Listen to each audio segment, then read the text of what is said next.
A very good evening to you all. If you're tuning in right now and you are in America, welcome, welcome, welcome. If you're tuning in right now and you're in Africa, good morning.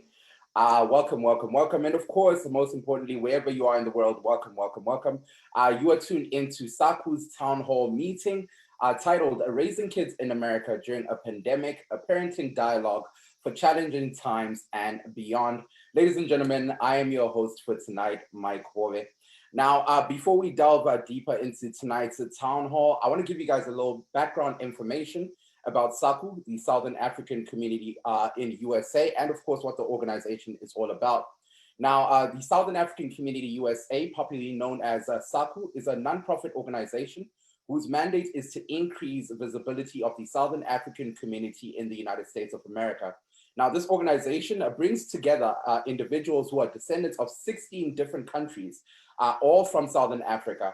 And it's been at it since 2013 under the slogan, Moving Forward Together. Now, when we talk about the mission statement of SACU, we are focusing here on several different things. But just to give you guys a little more info here, SACU aims to unite all citizens, descendants, and friends of Southern African descent who are based here in the United States of America. Now, this is done through a series of activities and events such as this one. The goal being to increase the visibility of the Southern African community in America, whilst contributing to the overall development of the community, including those on the continent. So we don't just focus on what's happening here in America. This speaks to the organization's vision statement here, which is to be the leading voice and resource on Southern Africa. Now, before I hand over to our guest moderator, Mr. Eric Rasch, I'd like to give you guys a little more info on, of course, the faces behind the Southern African community, the faces behind this organization. First up from, I guess, we'll start off with myself. As I mentioned earlier on, my name is Mike Hove. I am the host, but I'm also a SACU board member. As you can see, for those watching on live on Facebook, there's a little South African flag next to me. I was born in Zimbabwe, but grew up in South Africa, a man of, I guess, a national of the world. And then we also have Nadine Goldino from Angola. We have Sitinga Kachipande from Malawi. We have Edie Saldali from Tanzania, Rachel Ledesma from Namibia, Lisa Neta Zevong from Namibia, and from Zimbabwe of Cassandra Sibanda and Omega Tauneji. Now, if you're looking to find out more information on SACU, some people might be figuring out and wondering, how is it possible for them to either engage, partner up with SACU?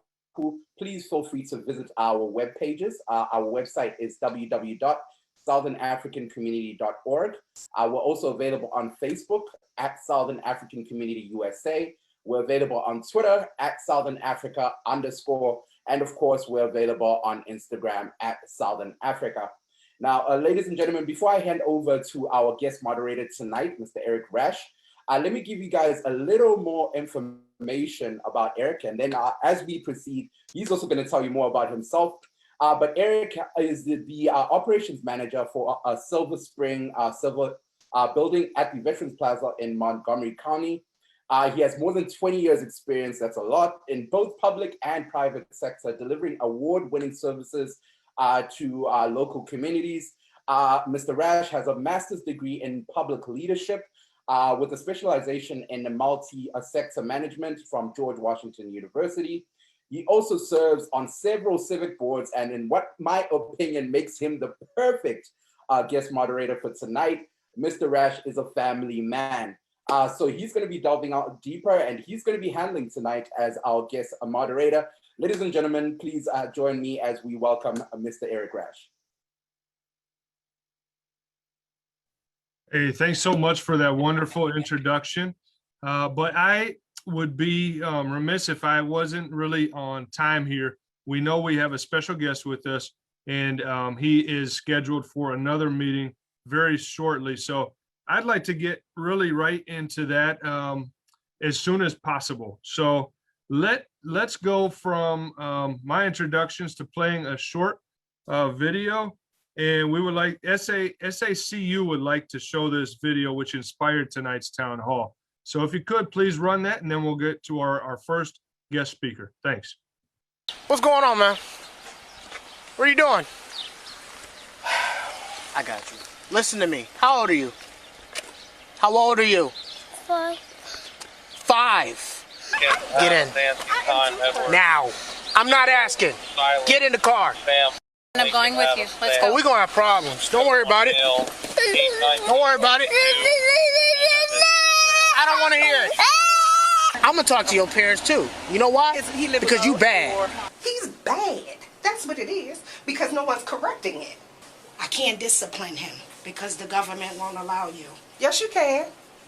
I spank him, but I can't discipline him how I want to discipline him because of this. I'm not losing my child to the system, and I'm not going to prison. You're an adult? You want somebody to take you? Huh? Yes or no? Open your mouth. When you get older, when you want to make your own decisions, you know what's going to be your best friend? These right here. You know what these are? These are handcuffs. You know what they're for? You want to go where Uncle Berto at? Huh? Huh? You know what these are for? These are for people that don't want to listen and don't know how to act. You want to go where Uncle Berto at? That's what that is. Where Uncle Berto at? They put you at like that, and then now you can't move, you can't free, you can't go anywhere. Let me introduce our first guest speaker. Really, it's a hard thing to do because this person wears so many hats, has achieved so much in life at such an early age, and is an inspiration to our community, and not just our community, but the entire county, and represents the county. But because of tonight's time and the format, I just want to get to a very important fact to start with, which is this person was born in Silver Spring, Maryland, to a Nigerian father and a white Kansan mother. Will is a biracial identity, gave him an appreciation for the varied experience in life in America. And so with that as a backdrop, I would like to formally introduce our first host, our guest speaker for tonight. That's Councilmember Will Jawando. And tonight, I believe he's talking as a parent and growing up in America. So please, Will, we're turning it over to you. Thank you, Eric. I appreciate it. And I appreciate Saku letting a West African be a part of the panel tonight, and I know you all are, all jokes aside, always representing the continent and the impact that we can have both here and back home. So really appreciate it. And I am a father of 4, one of whom might run in behind me at any moment. So, but with this topic, you got to give me some grace on that. I'm sure that you guys are used to that. And we have 4 children, ages 2 to 11, and 3 girls and a boy. And the video that we were going to see that didn't get to show was, it's a very graphic video. I don't know which part of the clip, but it was part of a 53-minute interaction that this 5-year-old little black boy had at a school, an elementary school here in Silver Spring, East Silver Spring Elementary School. And as was mentioned, that prompted this discussion.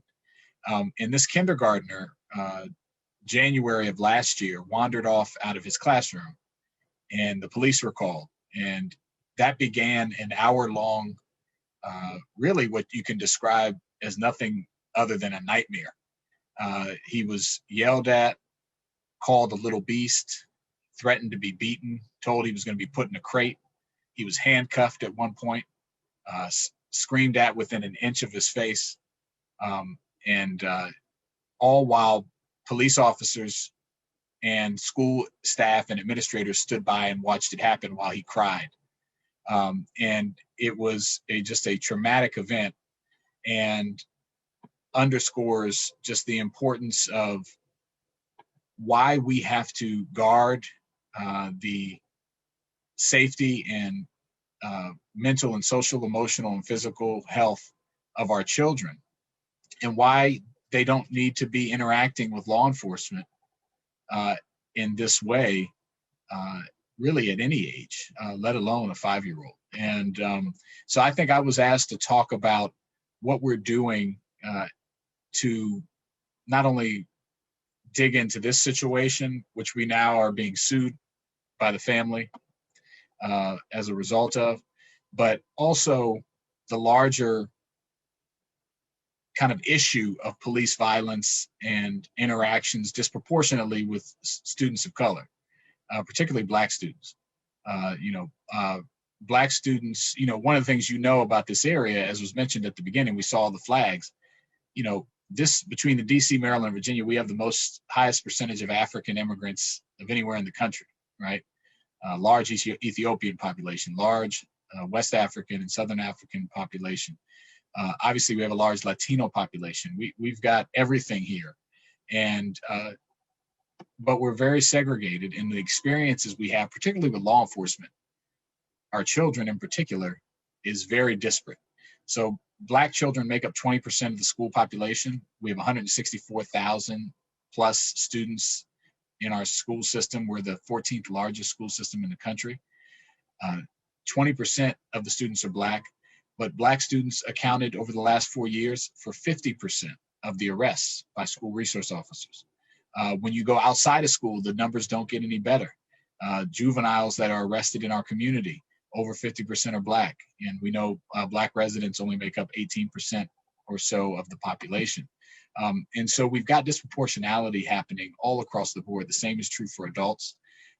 And I've been working very hard to make sure that our students have the supports that they need to thrive and to be cared for and to learn. Part of that is reducing and removing potential harm. And we've been working on police-free schools here for the last year. I've proposed several pieces of legislation and budgetary items to try to remove police from schools and invest in social workers and counselors and psychologists that are culturally competent and can support the needs of our students. This is a departure from the past. Just last year we were considering expanding the SRO program into middle schools. Right now there was a 25 on all the high schools. There was an officer. We did not do that. We eliminated those positions. And now I recently convened, along with Councilmember Rice, a student-led task force on student well-being. And they're going to make recommendations by July 31st about all the mental health, social, emotional, and physical needs of our students. And we're going to make robust investments in those programs and in those people, psychologists, counselors, crisis intervention counselors, social workers, go down the list. And we are in desperate need, particularly coming out of COVID, when we know our kids were the most likely to fall furthest behind. Their families were the most likely to contract COVID or be economically impacted. And so we have a really steep hill to climb in addition because of that.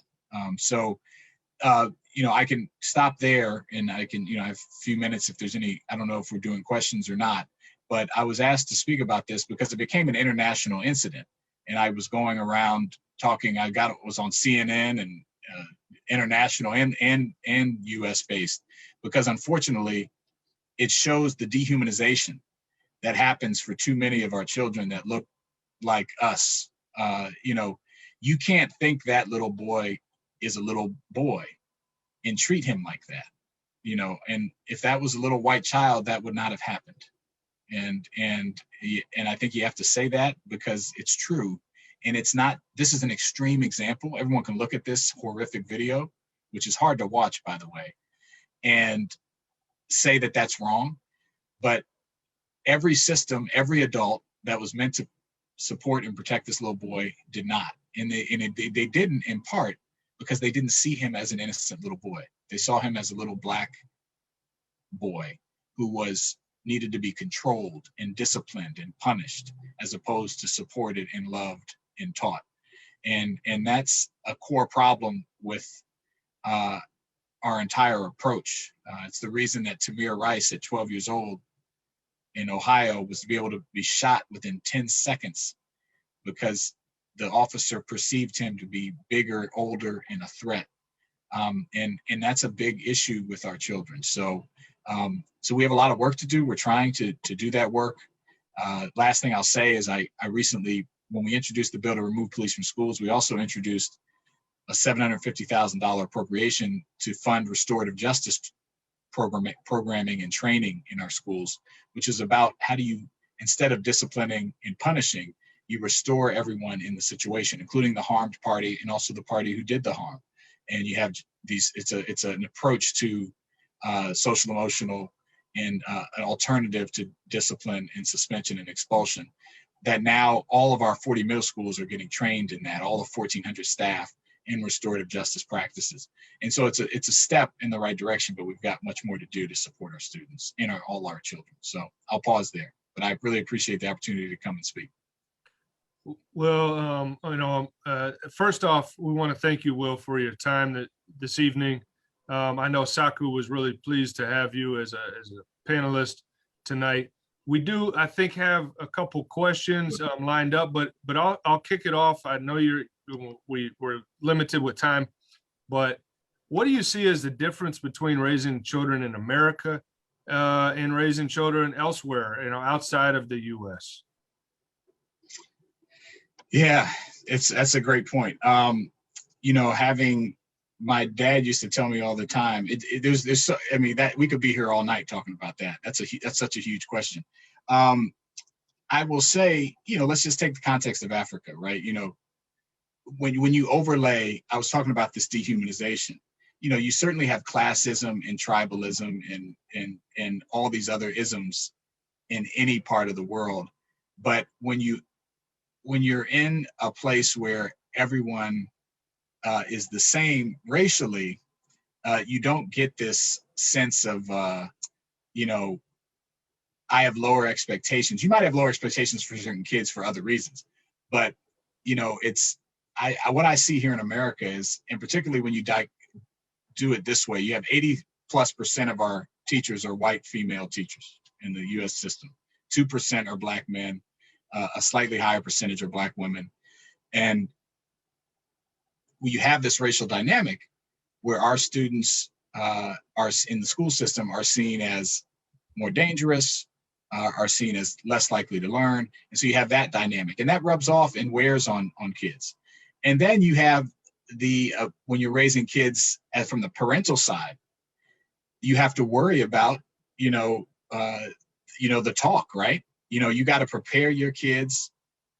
My mother, as a white woman, knew when I was 6 years old, when I got called the N-word here in Silver Spring by a lady on the street, she had to have a version of that talk with me. Like, people are going to do this because of how you look. Like parents have to do that with children here in a way that is really unique to the kind of the Americas, because it's in Central and South America as well.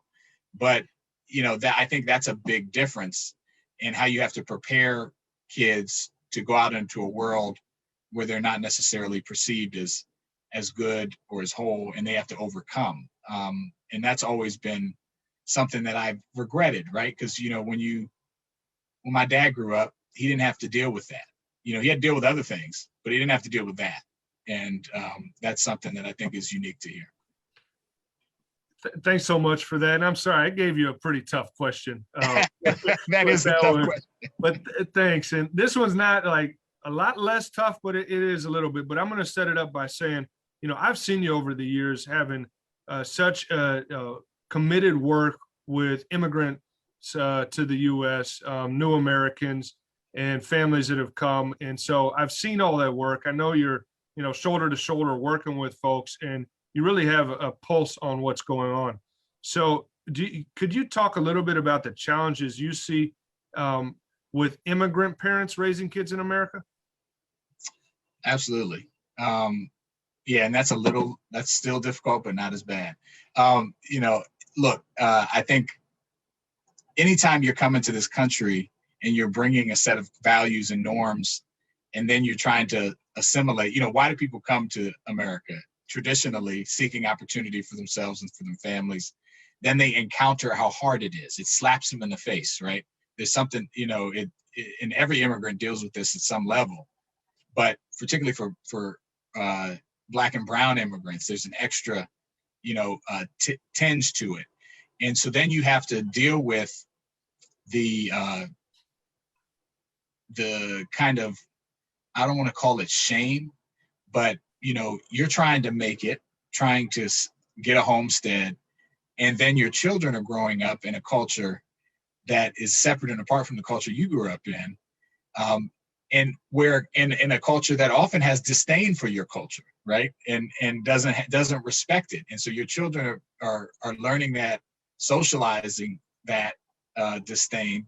And so you have to push back against that. You have to try to get your feet planted firmly on the ground, and maintain some sort of sense of your family's culture and history. And it's hard. It's really hard. And if you add language into that, it creates even another barrier. And, I just know, being a son of an African immigrant, right? And I know everyone on this call, the immense pressure I felt to not be African growing up was like, it was crazy.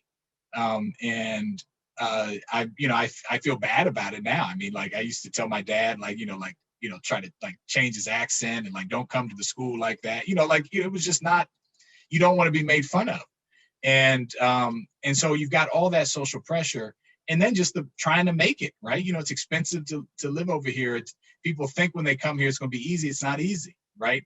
Skills don't transfer. That's one of the things we're working on from a policy perspective. How do we, if you're a doctor or a PhD back home, a lot of times you come here and that's not respected in the same way. And so you've got all those dynamics. It just makes it really difficult. And then you layer in race, particularly for Black and brown immigrants, and you've got something that you might have heard of it or read about it, but it's a foreign concept to how it interacts here.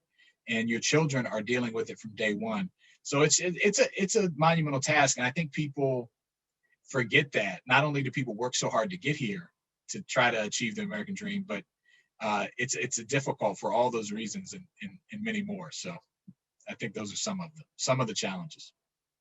Absolutely. And I really appreciate you talking a little bit about what Montgomery County is doing to support, immigrants and families. I know you're pressed for time, so I just want to offer any closing remarks as you're getting ready to go to another meeting. I appreciate that, and I'm going to watch the whole thing after, so I'm interested to see what my fellow panelists say, and I really appreciate you having me.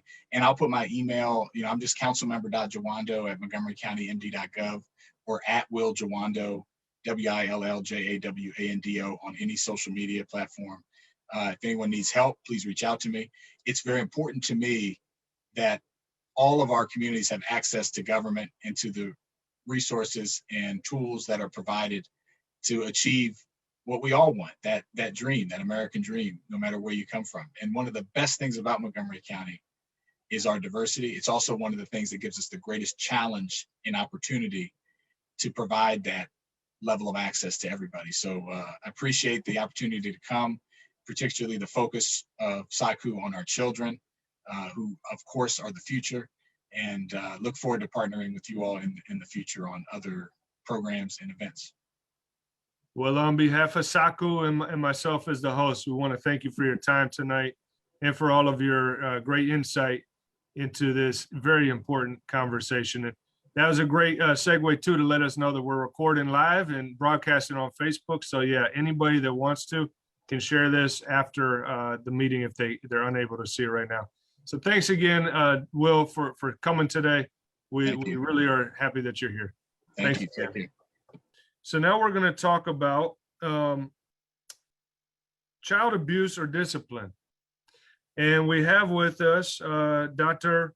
Ruvi Tsokodayi English. If I said that right, I apologize. I really tried hard, but Dr. Ruvi is with us, and she's going to talk a little bit about child abuse or discipline. Now, let me talk just a little bit about who we're meeting right now.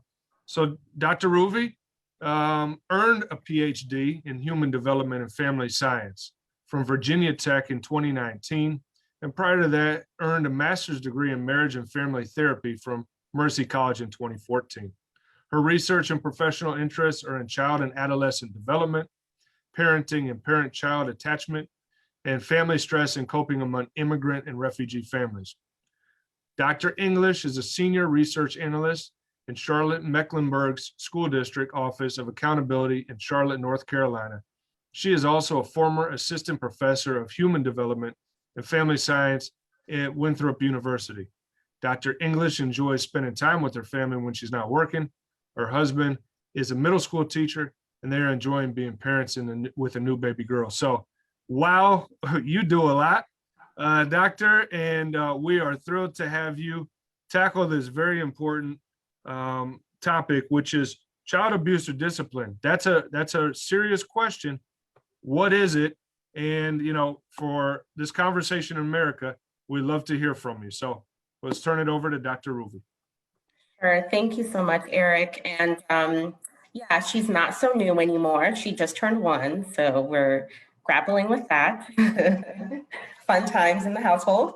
And yeah, I just wanted to offer some perspectives about, discipline versus abuse, or I'm going to call it, I guess today I'll refer to it more as punishment, but in light of the video that we were all introduced to a little bit earlier, obviously I don't have firsthand knowledge of what was going on in that video. But I think maybe once we've started talking, we can maybe see parallels to some of the things I'll be talking about. And one thing I would also like to point out when it comes to our understanding of child development and research on child development is that, yes, a lot of it has been done with white European researchers and in white European contexts. So I understand, when we're talking about this, we should also just hold that lens of, yes, this research has been done with different populations. Some of it has translated to, African populations or people in the US. And so we should just be mindful of that, be in that prism. And so some issues to consider, what is discipline? What is the difference between discipline and abuse? And how do those look different? Again, I'll use the term, when we talk about abuse in the context of child rearing and parenting, we're really talking about sort of ideas about punishment, right? So like when you punish someone, or when you're thinking about abuse or negative forms of discipline, we talk about, usually it's based on things like revenge, right? You're trying to hurt, or you're trying to make a point, like you did something bad, so I'm going to hurt you, right? So it's based on this faulty logic, like the more I hurt you, the better you'll listen to me. So even in that video, some of that was going on too, like I'm going to hurt you or make you upset so that you can understand or do what I'm saying. And punishment in particular refers to either, inflicting physical pain, right? So it could be physical abuse, inflicting emotional pain, or inflicting social pain against another person to try to, again, get them to do what you want them to do, which when you think about it that way, it's a little faulty. And also I think punishment is about instilling fear, right? You're trying to instill fear into the other person, into a child, to say, hey, don't do that, right? Your goal is, hey, don't do that. But how you go about it is where we make this distinction between discipline and punishment. So when we talk about discipline, right, in a positive sense, we're talking about what is the end goal? What is the outcome that you want to have when you're applying discipline in the context of a parent-child relationship, is that you really want, at the end of the interaction, the children to have positive feelings about themselves or other people, and also have an understanding of right and wrong, right? So discipline really is to teach. I want to teach you the difference between what's right and what's wrong. And also, I think something that people don't necessarily think about or always remember is that when it comes to discipline, you really want to instill in a child alternatives for solving problems, right? So if they are experiencing a problem, how can you best help them to think of an alternative? So one of the things I think Councilman Will started to talk about this a little bit in terms of coming from different cultures. Why do people, we're talking about spanking in particular, why do parents choose to do that? Or why do they resort to spanking? We can think of various reasons why, right? So like tradition, culture, religion, if you come from a place where that's more acceptable than not. A lot of times people or parents think that it works, right? Like if I hit you, you're going to stop doing what you're doing, which in some cases, yes, is true. And sometimes it's just out of anger or frustration, right? Like, I don't know what else to do. I don't have the tools. I'm just going to spank or hit, and that will solve the problem. But really what we know about physical discipline is that it's really a really ineffective way of disciplining. And I can talk about more effective ways to discipline, but when we talk about spanking and whether it works, yes, in the short term, especially for really young children, it might work, but really in the long term, what is it teaching? What is it doing, right? So in the video, sort of heavy-handedness that was used against the little boy, how is that going to impact that young boy's development over a long period of time, right? So some negative outcomes for physical punishment, obviously it can be very physically damaging, like we saw in the video. It really deprives children the opportunity of learning effective problem solving, right? If the goal of effective discipline is to teach good problem solving, how do we do that? By just, resorting to physical discipline. And really, when we talk about it from a social emotional level, no human being really feels loved or loving towards someone that physically hurts them, right? I mean, I know we all have a connection with our caregiver and our parent or what have you, but really it doesn't necessarily feel good, and you don't necessarily have lots of like strong or loving attachment to somebody who continually uses physical punishment. Right? And really, it can often leave children wanting revenge. So all this research that talks about long-term effects of physical punishment, some studies, I have one study here that, talks about the long-term consequences of physical discipline. Children who are spanked at age 3 are more likely to be aggressive by age 5, and they're also more likely to hit their parents or other children as well. So I think it's important to think of what do you actually want to get out of physical discipline situation rather than using more effective forms of discipline, which again, I'll talk about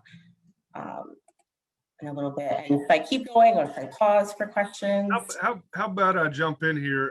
Yeah. One, I thought fantastic overview on this, but when you're talking, I had some questions, right? And so one that comes to mind is, you said that let's say spanking might be effective for the very young, but when they get older, it might not be so much. So is there, or what age would be physical discipline be appropriate? So I know you have a 1-year-old, but they're probably going to get to terrible 2s pretty soon. And at that time, is spanking appropriate? Or there's other cultures that I know, African cultures, that sometimes will pinch instead of a spank or something like that. What have you found in your research that is it appropriate? Is it not? What age? I would love to hear. Yeah, so in terms of the question about age and of when it's appropriate, look, the research or whether or not it's effective or not, we're talking about in the moment, is it effective to spank a 2-year-old to tell them not to do something, or a 5-year-old? Probably, because at the end of the day, and I haven't talked about this yet, but there's a huge power imbalance between, in the parent-child relationship, right? So I have much more power than my 2-year-old or my 5-year-old. So in the moment, does it stop negative behaviors? Probably it will. They'll stop doing what you just asked them not to do out of either fear or they just are startled. But in the long term, I'm talking about long-term consequences or long-term impacts of physical punishment.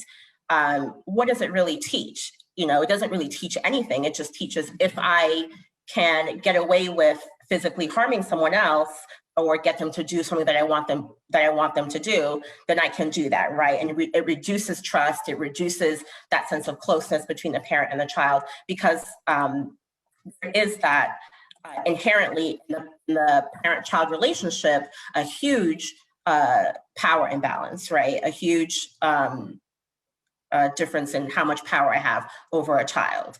I always say, a child who is, 2 years old or 5 years old, when I used to teach on this topic, I was always using the example or the analogy of if a child is out of control, like what is the negative outcome of that? like what would happen if a 2-year-old is really out of control. They might mess your house up. They might, cause a scene and make you feel like a really bad parent in the moment. But what about out of control? A parent who's out of control, right? That's a much bigger problem. And you see that in the video, the child who they come and he walks outside. Yeah, they could say, okay, hey, don't walk outside anymore. But the negative consequences of him walking outside is relatively small compared to when an adult has so much power and they're out of control. They could seriously harm a child, physical abuse. Then we're talking emotional abuse and neglect. So I just like to remind people to think about it in that sort of proportionality of what is the effect. An out of control parent is a bigger problem than a child who's out of control. Does that make sense? Does that answer your question?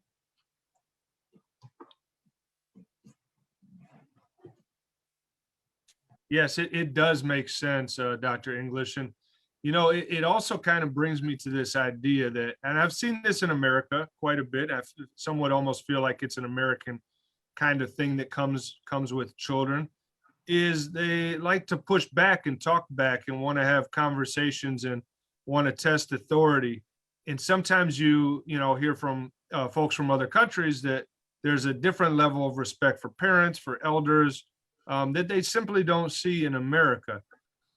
So, it kind of begs the question, if you're always having conversations with your child and saying, well, what about this? Is it always going to be an ongoing negotiation? And is that good for them later on in life when they have, they have to follow rules for some reason, that they always think they can talk themselves out of something or have a conversation when, if you kind of get what I'm saying? Yeah. This is something that we see in America quite a bit.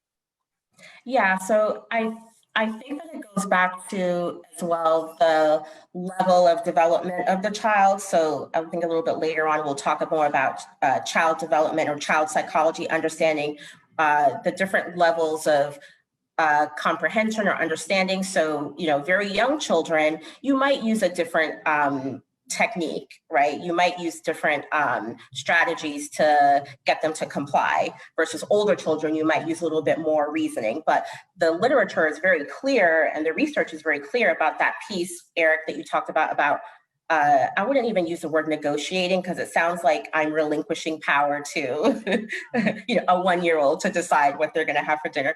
But it's really that idea of understanding that our role as a parent. What do you want to accomplish in any situation that you go into that's a discipline situation, right? So if you have that, and a lot of the interventions that I've used in the past with parents I've worked with is going into a situation where you're stopping to think, what do I want to teach here? What is the lesson here?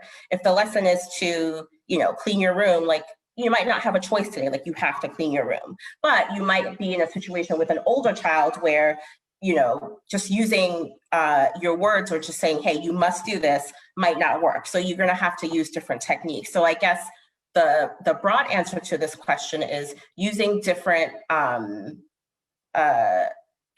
techniques for different situations, and also understanding children's development and how they're different at each stage, right? So you're not going to use the same kind of technique in every single situation. You might have to say, okay, in this situation, there are no, we're not negotiating, this is what's happening, versus in another situation, okay, I hear you. Maybe we can try to come up with a compromise that might be good for you. Well, Dr. English, we're going to just take a pause here. Yeah. And I want to thank you for everything. Without further ado, let me go ahead and introduce our next guest panelist. So this is going to be, well, first we're going to be talking about how parenting styles affect a child's mental health. And that's really an important thing. Parenting styles. There are so many different styles of parenting, and each one is going to have a different effect. And so it's really, really going to be an important conversation to have. And so we're going to hear from Rebotile, if I said that right, and that's Dikolomela. If I know it, but you can help me out. But look, she is an amazing kindergarten teacher who's currently earning her master's degree in mathematics education from the University of Maryland with a focus on child psychology. That's doing big things. Her ultimate goal is to earn her PhD in mathematics and science education. I also have to say, even that for a woman is really important. We don't see so many women going into those fields. And so I can't wait to hear from her about this as well. So Miss Dikolomela is a certified book publisher and a bilingual children's book author. Wow, that's a goal that I have in mind. And so you're already there. Super kudos. Her book title is Bolitha's Day at the Zoo, which I will have to purchase after this. And I'm sure there can be a link in this conversation. She's also a former Miss Southern African Culture USA 2016 and Miss Culture USA first runner-up. And that's where she founded Bakumso Ba Africa, which is not only her publishing company, but also her NGO, which sponsors a child in Southern Africa every year to go to school, making a huge impact around the world. And her organization also donates to other organizations that provide free iPads to underprivileged girls. Her platform has always been for equal education for all children, and I can see you're living it by an example. And she's also a proud parent of a 3.5-year-old girl, maybe older by now too. And when she's not working with children, she's running her business or writing, and she enjoys quality time with her daughter. So without further delay, let me introduce our special guest to talk about how parenting styles affect a child's mental health. And that's Rebotile Dikolomela. Thank you. That was pretty good. Thank you so much. Hi, everybody. I'm just going to jump right into it, okay? I'm going to talk about parenting styles and how it affects kids. So from an educator's point of view, we kind of see how you parent your child without you even being there because of the way the child behaves. So you guys need to understand that parenting, it shapes a human's behavior, right? It shapes their personality. And personality also goes with nature and nurture. So you'll hear something like, let's say, from a single parent household where there's, let's say, a mother, and they will say something like, oh, he's very quiet like his father, and his father is absent, or he's very reserved like his father. That's more of the nature part of it, where you get these traits from your parents. But then the bigger part of parenting, or the bigger part of personality, is shaped by the parenting, the nurture part of it. So we parents don't think about the fact that we actually play a big role in our children, or who our children become in a later stage. We just say, oh, he's like that just because he was born that way, or she was born that way, and don't take responsibility. So us as teachers, when we see our kids in our classroom, we can tell what kind of parenting style you as a parent are practicing at home because of the way the child behaves, or the way the child comes out. So there are there's 4 actually, but then they just came up with the 5th one like a couple of years ago. But then there are 5 parenting styles that I'm gonna go into, so you guys can kind of understand the different kind of parenting, and then maybe just kind of suggest which one would be best. Just suggest, I'm not a psychologist. I'm a minor in child psychology, but my passion is children. So I'm just going to clarify that I am not a doctor or anything. It's just a suggestion as a parent and a teacher. But yes, let's go into it. We have authoritarian parenting, right? Oh, before I even go into that, so all parenting styles have control, and they have affection or warmth, right? So these parenting styles, I'm just gonna tell you which one has high control, or which one is high in what, and which one is low in what, right? So we're gonna jump into the first one, which is authoritarian, right? Authoritarian is more high control and less affection. So affection would be the love and the care, right? Control will be the discipline and the rules, right? So when it comes to authoritarian, you are looking at a parent who is, I don't know if you guys have heard of pageant parents, right? Who push their children. They have to be the best. They have to win. Those are authoritarian parents where they are just big in getting results out of their kids. So you see them in the sporting field, you see them in academic kids, you see them in the music field. They just like push their children to be the best and they want results back, right? Which means that they are high in controlling them. It's all about rules, but they do not give the affection and the support. And whenever the child does not get the A or does not get become the first place in whatever sport they're in, they kind of are disappointing them and they let them know that they're disappointed, right? This gives like those kind of kids, when we see them in class, we see the kids are more, they suppress their emotions more, right? They're the kids that sit in the classroom and they wait for to be told what to do, okay? They're told, okay, Sally, get up and go color in. And they're the kids that color in the lines. Like you can get like a 4-year-old or a 3-year-old who's coloring in very perfectly because they always have to be perfect. They always have to be the best in what they're doing, right? So they suppress their feelings, they suppress everything about themselves, which kind of leads into adulthood, right? When they get into adulthood, they're those kind of adults who don't know what to do unless they are told.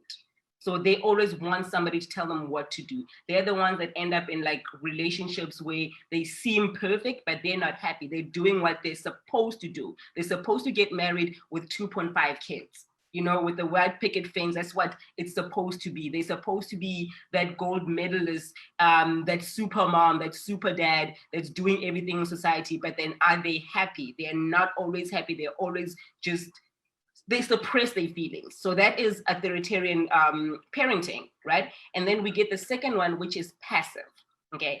Passive is the opposite of authoritarian, okay? This one has high affection, but it's also like low in control. So these are those parents who give their kids everything, right? The kid wants ice cream at 9 o'clock at night. Like the kid gets ice cream at 9 o'clock at night. Basically, the kids run the household, okay? They're never wrong and it's their way. And that's where we come across where the term, I don't like it, but then the spoiled brats come in where it's their way or the highway and they always get everything, right? So those ones are low in control. There are no rules in the house. The children run the show. And then the affection is high affection. They love their kids or give their kids anything they want. Those are kind of parents who maybe did not, with their own, let me not even say this because it's like putting me in a different category. Let me not even say that. But then these are the parents who are overly affectionate and maybe they didn't think they would have a kid, or do you know what I mean? Like that's what happens with those kids. You see them in classes, in the classroom, being very disruptive. They don't follow rules. They are everywhere, and if you tell them no, it's not registering in their brain what no is, and they end up being adults who are very disruptive as well in the community, who do not follow rules and who like just are everywhere. So those are the passive parenting, right? And then we have the neglective parenting, or we call it the uninvolved parents, right? Those ones are low in control and low in affection, okay? These are the parents that just give their children the basic needs, okay? As long as you have a roof over your head, you have food, you go to school, you have transport to go to school, we're good. They don't pay attention to their children at all. We teachers see these kids being more thirsty for attention in class. They are not the teacher's pet, but then they always want validation because they're not getting it from home. They're not getting that warmth from home. They don't even have rules at home. So they don't even know what rules are, right? Those kids are more, they feel more lonely. You can see them in their face. They don't have a light in them, because even if they get an A, it doesn't mean anything, because even if they take it home, it's not going to be put up on the fridge. It's not going to be celebrated. And majority of the parents that do that are mostly parents who are career driven. So they put career first and then family after, or they are parents who are substance abusers, like they are either into alcohol or other substances. So they just don't care about parenting, and they think that just because you are clean and you have a place to stay, we're good. And it's different backgrounds. These kids end up being adults who are very insecure. They are kids that just close up their heart because they've never been loved. They don't know how to show love. They don't believe in love. So they are more insecure, they're more closed off, and they end up in relationships where they just do not trust anybody because they've always been by themselves all their lives. And then the fourth one is authoritative parenting, right? This one, hint, hint, right? It's high in affection and high in control, okay? This is according to me, and I'm hoping Dr. English will actually like jump in and say yes, so you get a doctor's opinion, but is the best parenting, right? Where you give your child affection and you give your child boundaries and rules. Like an example that Dr. English said was like cleaning the room, right? You need to clean your room, and if you don't clean your room, I'm gonna take away your iPad, okay? But not, you need to clean your room and like use aggressive. You just like giving them like you need to clean your room, and you guys can not negotiate, have a conversation with your child. And this kind of parenting I think is the best, in the sense that the kids actually know how to deal with their emotions. They know how to express themselves. We see these kids being very, very confident, and they are easy in they easily get along in social situations, and they grow up being adults who can actually manage and balance. They know their rules, and they can, not negotiate a rule. As soon as they understand the rule, right? As soon as you explain a rule to them, they can follow it, as long as it's an understandable rule. Because there are rules and laws that are just not, we don't want to live by them. But then if you can explain a rule to them and they understand it, they will follow it, right? Because they've been taught in that way, and they've been taught that in the world, it's a give and take kind of situation. It's a balance yeah. And then there is the fifth one that just came in. I think it's been like less than a decade, the helicopter parenting. Now, these ones are the parents who, as it says, helicopter or snow plow. They take away all obstacles out of their kids' way, okay? They are hovering. They're the ones that have their kids in helmets, shin pads, knee pads, and every pad you can think about. If the child falls, it's the end of the world. And it's a sweet kind of parenting. It's not like passive parenting. It's a passive parenting in extreme, basically. These kids end up not knowing how to deal with situations. When something is hard, they end up just saying, I give up.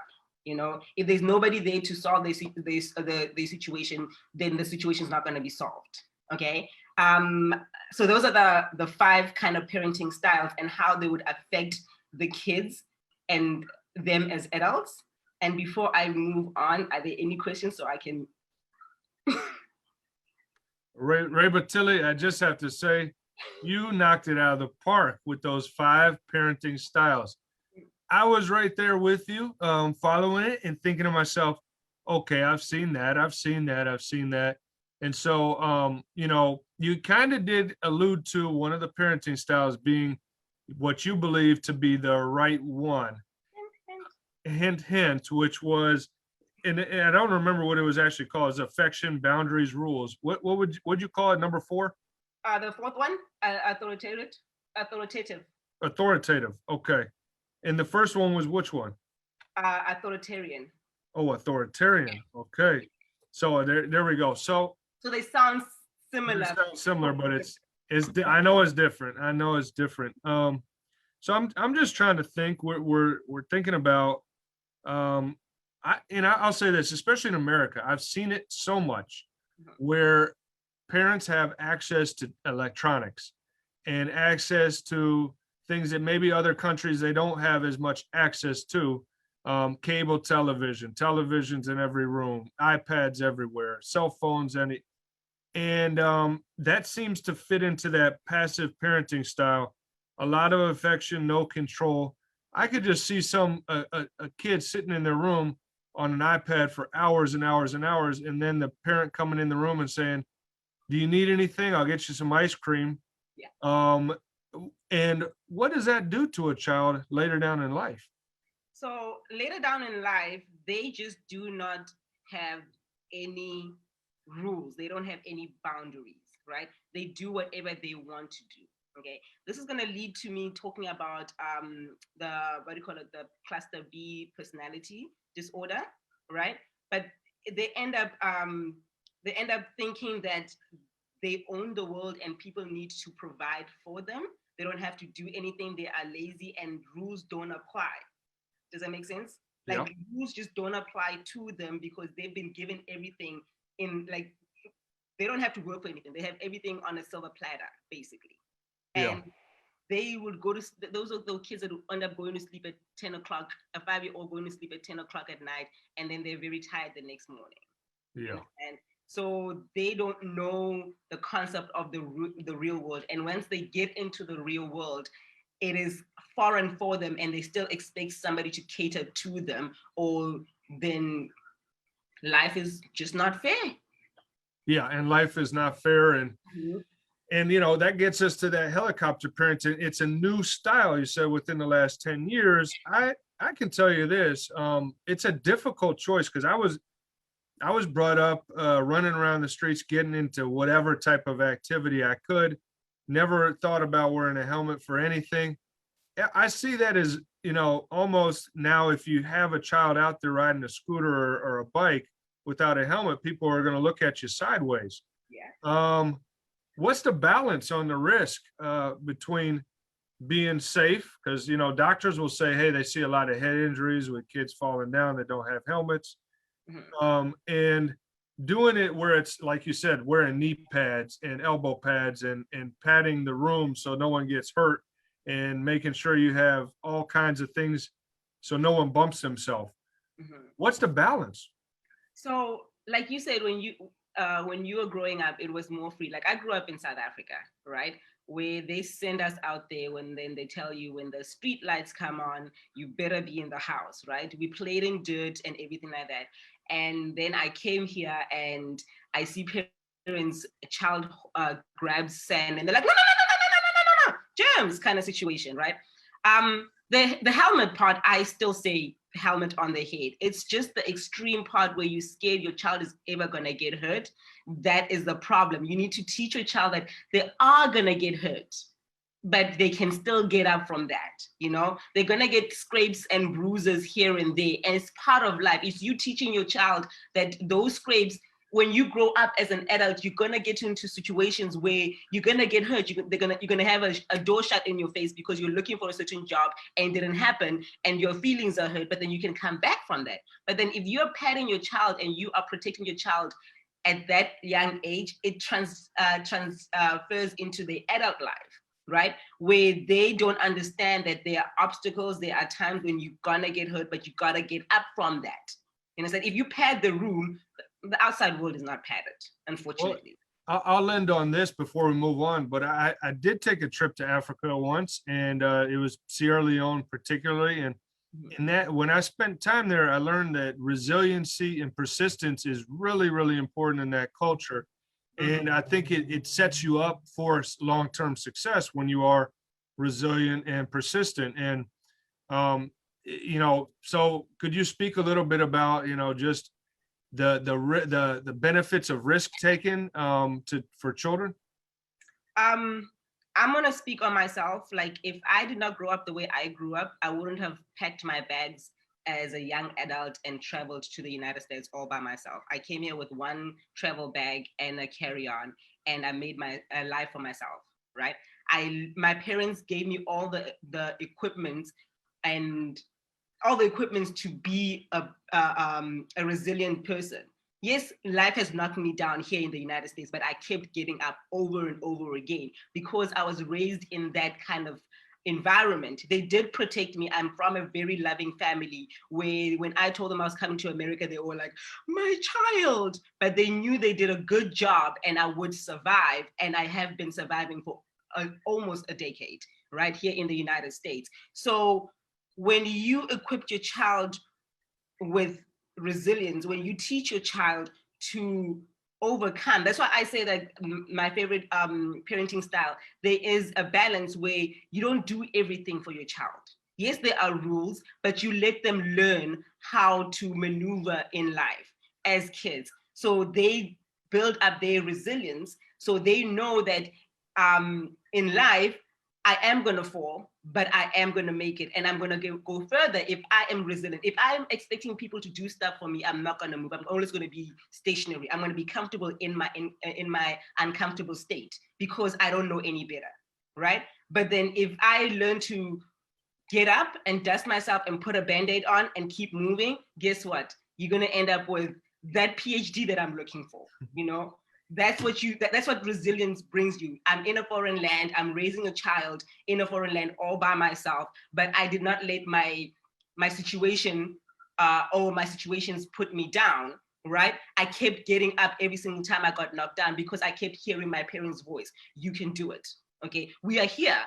You can do it. If you need help, we are your safety net. You can come back home, but we'd rather have you get up and go do it.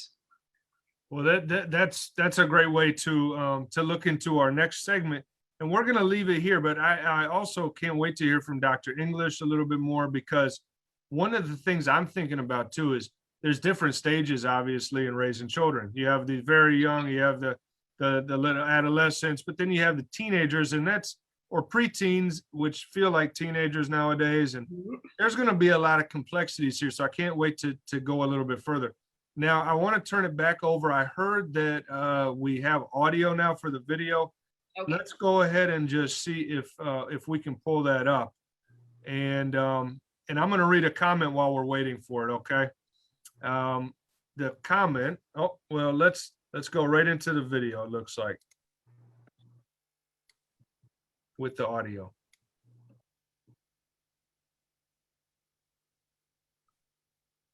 I still don't hear audio. Sorry. Okay.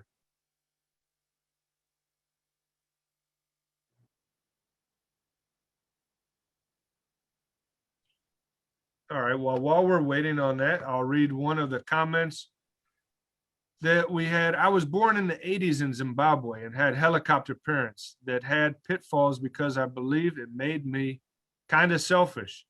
I am, I suppose, more of an authoritative parent, and I guess my teenager is somewhat subdued. So this is a comment, and we really appreciate folks for joining the conversation and sharing that, because it's true. There's people in society right now that were raised by all five of those parenting styles, and we are working with them. We're living with them. They're our neighbors. They're in the grocery stores. So having to raise your child and knowing how to deal with others is really important as well. And so I think it's a good point to talk about understanding child psychology. And we're going to get to hear from Dr. Ruvi a little bit more on this topic. Dr. Ruvi.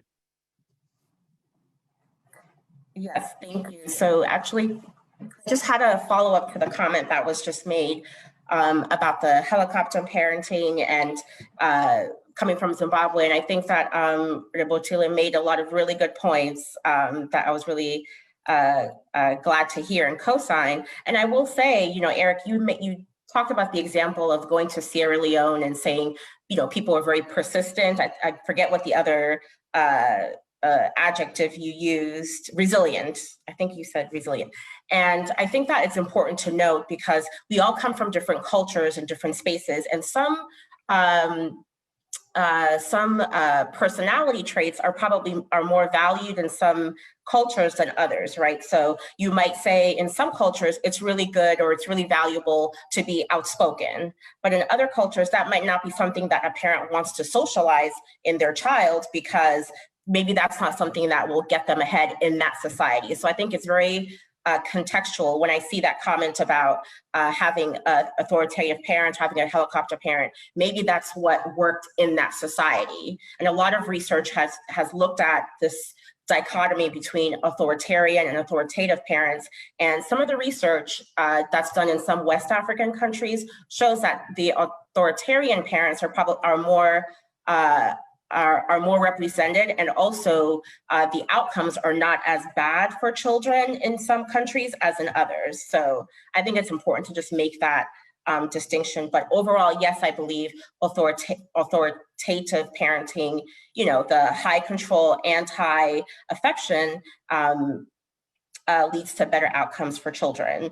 And in the context of child development and what we know about children as they grow, is that an example I was going to use is of when we talk about authoritative parenting and how a child's development matters, how you use it is that if we talk about authoritative parenting as use a lot of reasoning, right? You're going to explain to the child, you're going to tell them the rules, tell them the boundaries, but explain to them why you have those boundaries, right? And one example I can use is a lot of 4-year-olds, they're in this mind space where they have with their development, they take a lot of things literally, right? So if you say to your child, you need to keep your shoes on all day, you tell your 4-year-old, you gotta keep your shoes on all day. And then they get to school and their teacher says, hey, everybody, take your shoes off, we're gonna do something. The child will say, oh no, my mom said I have to keep my shoes on all day, right? And so because of their development, they're very literal. And so they're not gonna understand, hey, I need to take my shoes off because the teacher said. They'll say, well, my mom said I need to keep them on, which is good. But in this context, if you explain to the child, hey, you need to keep your shoes on because you don't want to, get your feet dirty, or you don't want to injure your foot, or whatever the reason you give them. So when they go to school, when the teacher gives them a different reason, they'll be like, oh, okay. So that's why you kind of have to over-explain yourself when you're talking to a 4-year-old or a 5-year-old or a 6-year-old. You might not necessarily have to do that to a 10-year-old or 11-year-old because they're more able to understand logic and that sort of thing. And another example I'll use, the context, just understanding child development as it relates to parenting, is for another example that I can give is very young children. There's some research on moral development and what they understand about consequences and punishment, right? So my presentation earlier was talking about discipline and teaching. Back in the 60s, a researcher did an experiment where he told a story to a bunch of I think it was 6-year-olds, and he told them a story about 2 kids who were playing, and they playing on a farm, and they stole a farmer's, I forget what the item was, but they stole something from the farmer, and the farmer caught one of the boys and spanked him, and he was really upset, but the other boy ran away. And so as the boy was running away, he tripped on a wet log and he really hurt his leg. And then he asked the children, why did he fall? Like, why did he get injured? And the children would always say, oh, it's because he stole from the farmer.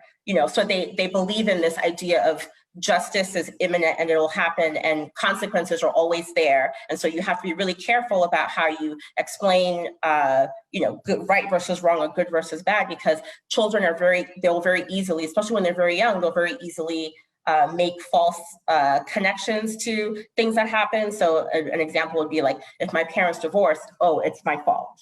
So a lot of times it's like just explaining and talking through things with really young children. And one more point I'll make about understanding child psychology is we know a lot about brain development, physical development as it relates to children. And we know they're not just mini adults, right? They really are still developing, and you might have an interaction.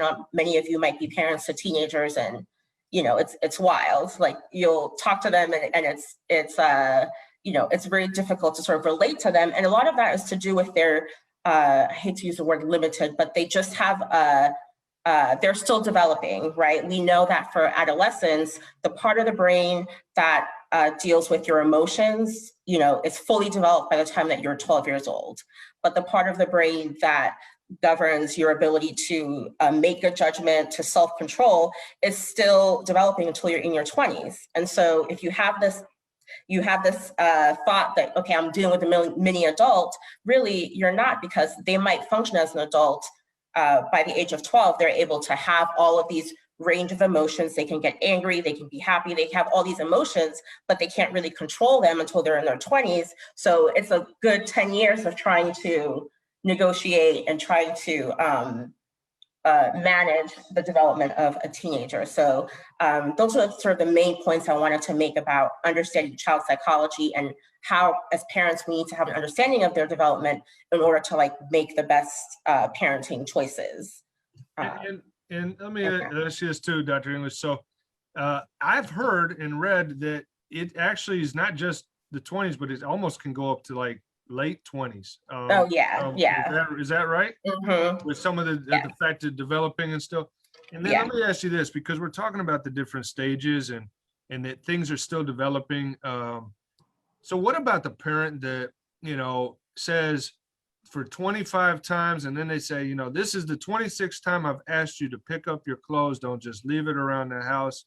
What can a parent do to get through to a child when they feel like they're just being redundant over and over again? Or is this something maybe the parent has to recognize that, you know what, let me just realize that their brain's not fully developed in the type of way that I would like it to be. So the whole thing is, I just have to remember, I just have to remind them. And if, you know, fact that I said it 25 times, and just know that it's not going to frustrate me, because that's part of the process, part of the development process. What's your take on it? Yeah, so I think it's a little bit of all of what you said. I remember when I was doing therapy in New York, I had a mom come in and she was very frustrated. She had a 6-year-old, and, you know, we're talking, and I said, so what, you know, what brings you here? What's your main, you know, complaint? And she said, you know, my daughter, I always tell her to bring her plate, you know, from the bedroom to the kitchen. And I tell her every single day, and she never does it. And I have to keep on telling her, and I have to keep on reminding her. And in my mind, I'm thinking, okay, well, you know, she's 6, but, you know, that's a very real frustration. And whatever's going on in the mother's world, that she really needs her daughter to just get with the program, like bring your plate, you know, I can't keep on reminding you, or I can't keep doing it for you every day. And so part of the intervention is, you know, that parental education and helping her to understand, well, a 6-year-old is probably going to need a lot of reminders. And even if you have, you know, 4 children, you know, in a family of 4 kids, you might have to remind maybe 2 of them. And then the other 2, you don't have to remind them. Maybe, you know, they're more on top of it with the plate to the kitchen than the other 2. But then maybe the other 2 who you have to keep on reminding, they might have other positives about them, right? Other things that they do that you don't have to necessarily get on them that the other 2 do. So it's this idea of managing our own expectations as parents, but also seeing the good, right? Seeing the other side of having a child. Maybe they might not do well in this domain, but what other domains are they doing well in? Because even as parents, there's a lot of that going on with us too. I might be really good at, you know, one part of my parenting identity, but the other part, I'm like, oh, my husband might be better at that than me. And so like understanding where your strengths are and maximizing those, and then where you feel like there's not so much a strength, you know. Yeah. What about like routines and the value of routines, and maybe even setting the stage for things? So I'm thinking to myself, like, you know, when our son was really young and sleeping in a crib, which now he's in a bed, you know, it was real easy for me to set the stage for nighttime, because we would go ahead and go into, you know, reading books for half an hour, brush teeth, a couple kisses, good night, and, you know, we could put him down, and it was a great routine, and it set the stage, turn off all the lights in the house. It really worked well. He's now a little bit older, and he's trying to sleep in his own bed. It's the routine's not really there yet. We're trying to set the stage, but is there techniques through different adolescents that you would say is a good thing from your experience and from your knowledge? Yeah. So, and in the case of the, you know, transitioning from a crib to a bed, again, I think once you made a good point about getting into a routine and reinforcing the same things. And also a lot of in the parenting literature, we do talk about like rewards and punishment, but mainly rewards. So like rewarding good behavior for really young children, I think is an effective way of getting them to comply and change their routine. As they get to be adolescents, though, sometimes rewards and punishments don't work anymore, right? And so you have to now start thinking of other things or being more creative about things. We talk in the parenting literature about a natural consequence. So rather than creating sort of like a fake consequence, so for example, if you don't clean your room, you can't watch TV for a week. You know, those two things don't really connect. They're not really a logical, A to B sort of consequence, right? So, but if you say, if you don't clean your room for a week, you're just going to have a dirty room and you can't live in there. You know, I know a lot of parents might be like, oh, well, the kids are going to have a dirty room. Yeah, but that would be a natural consequence or a logical consequence for you not cleaning your room. Is like, your stuff's just going to be dirty all the time. I could see that, especially with, I know some parents, because they don't want a dirty room. So right. It's even going to be tougher on them because they would be the ones that want to clean it. So right. They got to really stick to their guns and say, yeah, okay, you're going to have a dirty room. Is that your choice? And then you're going to have to live with it now, even though it's eating the parent up to see a dirty room.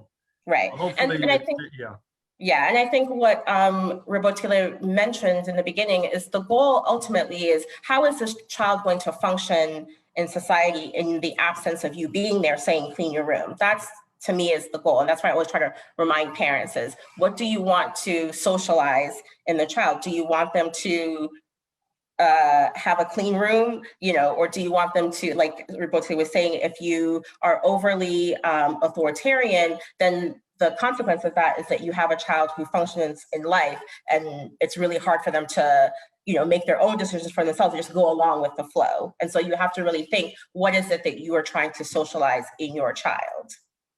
Well, in a minute, we're going to talk to Rebotile about when to seek child therapy. But just before we move on to that topic, understanding child psychology, is there any real good tips you could give to parents? Because we don't know necessarily all the parents that are on the call are going to watch this in the future, but maybe if you could kind of break it down into different age groups for parents and just some little tricks or hints that would help them become a better parent or deal with that as best you could. Yeah, so I always say that my advice is, it's very situational. So don't take this as, this is what I should do in every single situation, because it might be different, right? I gave the example of the mom who had the 6-year-old who was trying to get her to clean up the plate. It might be different for a different situation. But I will say that what you want to do across all the developmental stages is you really want children, you want to instill the sense of right and wrong, right? However you do that, be it with a 5-year-old or a 15-year-old, you might use a different strategy with a 5-year-old. 5-year-olds really, a lot of the times you might use stories, storytelling and that sort of thing. Whereas for older children, you might try to appeal to their sense of understanding right or wrong through maybe I'm trying to think of the word, understanding right and wrong and being able to make good decisions for themselves, right? So using logic, because they're starting to use logic. And also thinking ahead too to consequences and not just immediate behavior, right? So like a lot of times, really young children, they're into having immediate gratification, right? So there's these studies that they do where they ask a child, hey, I'm gonna leave this marshmallow here, I'm gonna go away. And then by the time I come back, please don't have eaten that. And then they kind of see which children will grab the marshmallow versus the ones that will wait and sit patiently until the parent comes back. And so a lot of times when we're making expectations for children, making sure that they're realistic. Is it realistic to expect your child to do X, Y, Z, to wait to eat that piece of candy when you told them not to, versus when children are maybe a little bit older, they're adolescents, you might be able to now have a discussion with them, again, using logic and using reason, versus when they're a little bit younger. I've seen that delayed gratification study. Yeah, it's fascinating, study, yeah. And it's really great. Now, we'll move on because we're going to come back to you later when we have more question and answers. But let's move on because this is a really important thing. I'm thinking about the fact that we're just coming out of this pandemic, right? And there's a lot of hope out there, but the stress that children have endured in these past 13 months or so has just been incredible with online schooling and so much. I mean, increased parental arguments in the house, stresses that no one can think about, or it's very private. So the question is, when to seek child therapy is kind of hanging over tonight's topic, and we want to turn this back over to, it looks like that's you as well, Dr. English. Is that right? We're going to talk with you about that. Yes. Yes. Okay. So when is a good time to think about child therapy? When to seek it? I would love to hear. Yeah. So and just as some background in terms of you talk about the COVID-19 pandemic, and a really good analogy that I recently heard here talks about the role, when we talk about the role of trauma, right? Having experienced COVID-19, all of us as adults is very different to how young children have experienced COVID-19. And if you recall the ways that they maybe make connections in their head about things going on, when a traumatic event happens to an adult, if you can think of it as a tree that's fully grown and has all its branches and its roots are, fully developed, and a storm comes through, you might have a little bit of a branch break, and all this, but the roots are going to uphold the tree, right? So think of that as the adult, right? We're all going to go through stuff, but our roots are pretty strong. But when you think of young children going through trauma, such as COVID-19, you think of maybe like a little baby bush that doesn't have its roots yet. If a storm comes through, it's getting destroyed, right? So you have to think of what is the role of trauma and how it impacts young children. And we might not see it, we might not necessarily recognize it, how much of an impact COVID has had on young children or any adverse life event. And so when thinking about sort of like when to seek therapy, definitely when children are, seeming withdrawn, different from themselves, how they've been. If your child has a hard time, opening up, talking about things.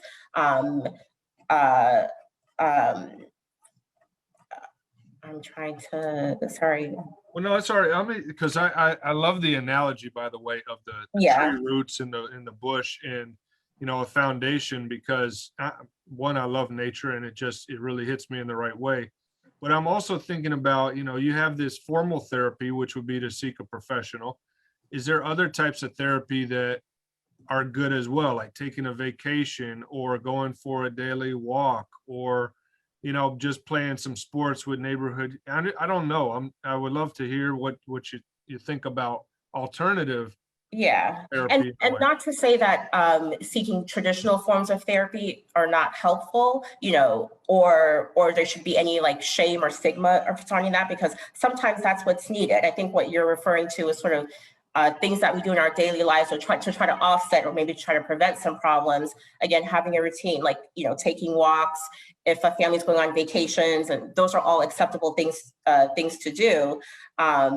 So yes, there are ways in which we can sort of like offset problems, or when we're in problems, still intervene, in addition to seeking more formal or traditional kinds of therapy for young children. And that can be from, traditional talk therapy, but it can also be, play therapy. There's a lot of really good literature out there nowadays and interventions nowadays that families can access. And I'm really happy that even in some school districts as well, there are so many resources now that that hopefully we're not losing children or, missing the gaps when it comes to intervening for children who are struggling during the pandemic, Yeah, and I'm really also, any change in your child that you notice that you think, oh, this is unusual, might not need necessarily therapy, but it would definitely warrant investigating further, because children are struggling even in the context of the pandemic, for sure. Yeah, and I'm thinking that maybe, what I was talking about, going on walks or playing sports or going on vacation, maybe that's more of an avoidance, and you're not really actually tackling the problem, which may lead to even more I guess, kind of avoidance and not tackling the problem. So could you talk a little bit more about the therapy, the play therapy, all those things, the benefits of seeking a professional? Yeah. So, and with play therapy in particular, a lot of times really young children have a hard time, opening up or expressing themselves. They don't know necessarily what is, frustration or resentment, all these things. And so play therapy, it just uses regular, you're engaging the child in whatever activities that they're doing, but then inserting, obviously evidence-based interventions or activities to really get the child to open up and to talk and to identify emotions. That's really a big key part of it, right? So again, young children who might have a hard time identifying, hey, I'm feeling, sad or mad, and I think parsing out the differences. I think with a good play therapy intervention, you might be able to you'll be able to really see or to really intervene and get children talking about what's going on with them.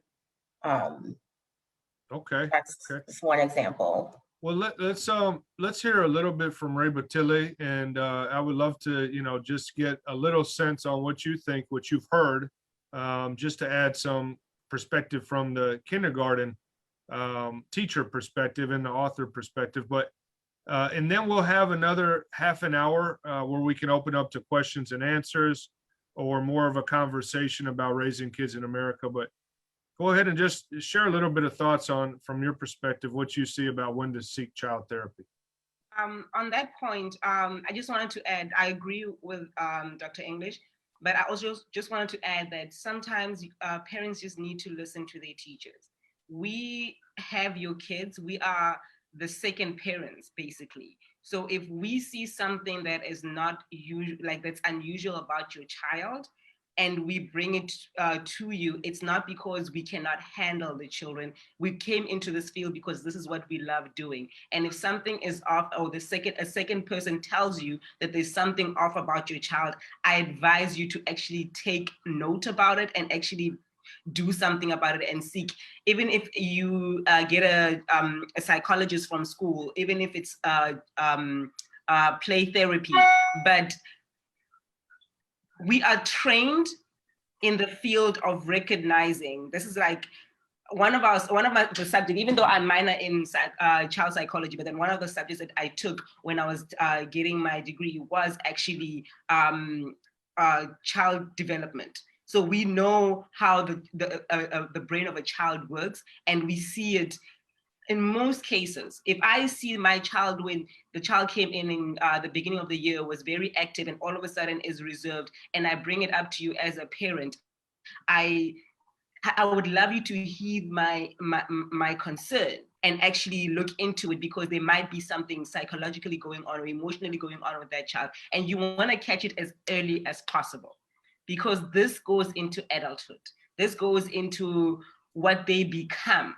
I keep on saying, and I cannot stress it I cannot stress it much, is that parenting is actually you developing somebody's personality, right? And if you miss something, you're going to end up with a child that ends up in therapy because they are now part of the cluster B personality disorders, right? I don't know if you want me to go into like the 4 different disorders in cluster B to make it like. Yeah. What I'm thinking too is that, to hear from a parent, a teacher's perspective is incredibly valuable, because it's almost like work, right? We all say that, we spend, and this is pre-pandemic, but we spend, more than half of our day at work, and they're like family, the people that you work with and everything. And it's the same for kids, because when the kids are at school, that's really their family, the teachers, the other students. So for that teacher, and I know not all teachers do this, but the ones that are going to make it a point to talk and tell you that stuff they notice, that really, I think, shows a lot of leadership on the teacher's behalf. But, because of the time that you're spending with the child, you may see stuff that the parents don't see. Am I correct? Exactly. We may pick up on something that you may miss, right? Just vice versa. You may pick up on something that we as teachers may miss, that you just realize that your child may be bullied at school and they're not showing, like, I didn't pick it up. But then if you come to me as a parent and say, my child is acting a little weird, as a teacher, I should, as the second parent, I should actually heed the advice and look into it. And I would like that to be vice versa. It's not like we're trying to pick a fight with the parents. It's always for the best, it's what's best for the kids, basically. At the end of the day, I just want them to be the great people that they're going to be in society. That is my goal. Those are my children. That's why we teachers say my kids, because they are my kids. For that year, they are mine.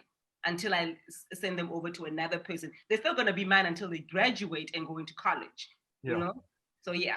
All right. Well, I'm going to look to for your kindergarten class when our son is old enough to be there. He'll be there with you. But look, Rebotile, I know that you prepared to talk about a cluster B personality disorder. Could you tell us what that is for folks that aren't familiar? I want to touch in about it. It's something that, like, so these parenting styles that I've mentioned, they lead into disorders, right? And as adults, we seek therapy because of how unfortunately, how we were raised, right? And mostly, like, there's cluster A, B, and C, but I'm going to focus on cluster B. And cluster B has like 4 categories, which is antisocial, which does not make justice to this class, to this category, but I'll go back to it.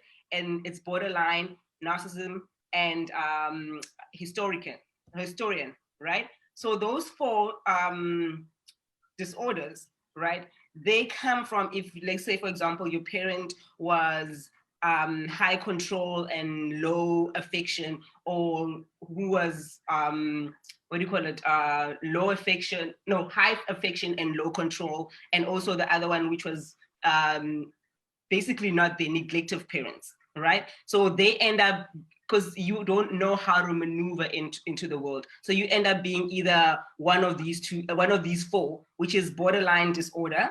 And these people are more fragile. They grow up into people who are very fragile, who get offended very easily, who are they're always doubting themselves, right? And they seeking validation a lot. So they will end up being the people who end up being very impulsive. Whenever something doesn't go their way, they become very impulsive, where they will end up maybe cutting themselves, or they'll end up in substance abuse and everything like that, because they're borderline.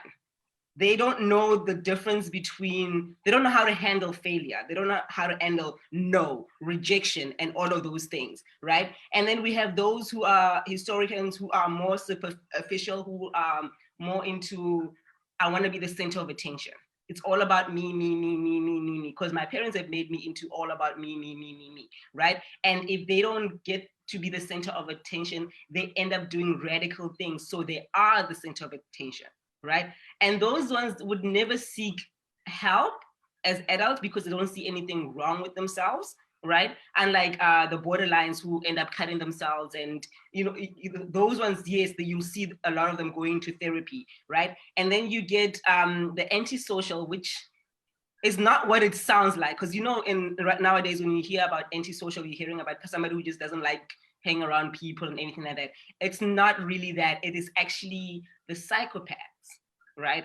The dangerous kind, which are those who were brought up to have no limits, and they believe that they don't have boundaries and everything, they should be getting everything, and they are above the law themselves. So you get those high school shootings, you get those serial killers, serial rapists, and all of those.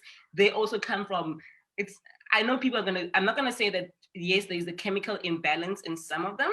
So everything I'm saying is not like, oh, your parenting style is gonna lead your child to being that, right? I'm not saying that. I'm not, please don't quote me on this. Like, I'm like looking at Dr. English here and looking at her, she's like, approve.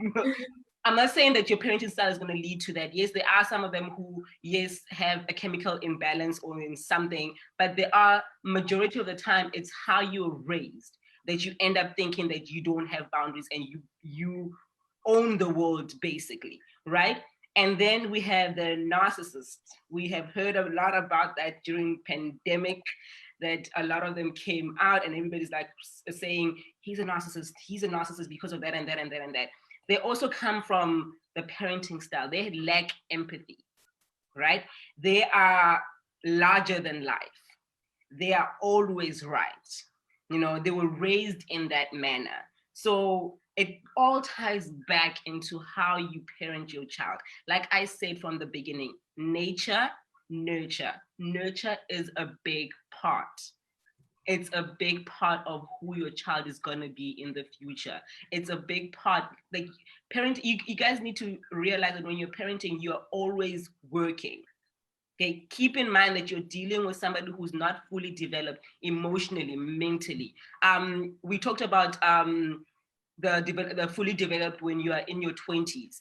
I know in our country, they actually, like, you are legal at 18, but we have the ceremony when you're 21 where they give you the key. It's called a key ceremony, where your parents give you a key to the world, right? That's like, now we have done everything possible. We have equipped you. Now you can go into the world and use your judgment. You need to understand, until your child gets into their 20s, they're still developing. They're still needing you to influence them. And as a parent, you always have to be mindful.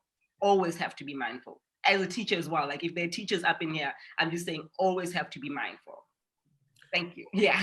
No, and just to piggyback off of what Rebotile was saying about the role of parenting and developing these cluster B personality disorders, I think that I agree with everything she said. And just to add that there's also this piece of trauma, right? A lot of people who have experienced, who end up being diagnosed with cluster B personality disorders tend to also have had really, really traumatic experiences. So just because your parents were a little bit, not great, does that mean that you're gonna have a cluster B personality disorder? Probably not. I mean, most of us are running around and we're fine, but a lot of the literature will talk about that piece of trauma, right? Like, they've really had really traumatic early life experiences and no one really was there for them or with them to process it. And hence, some may develop these cluster B personalities, but, I agree with what Rebotile was saying. Well, it makes a lot of sense. Parenting. Yeah, it makes a lot of sense to me. And I think we've had a really healthy and great conversation. We have 20 minutes left, and I wanted to check in with Mike or others to see if we can open this up for our guests that are joining us, if they have some questions or they want to add to the conversation. Is this a good time, Mike or Rachel? Yeah, go ahead.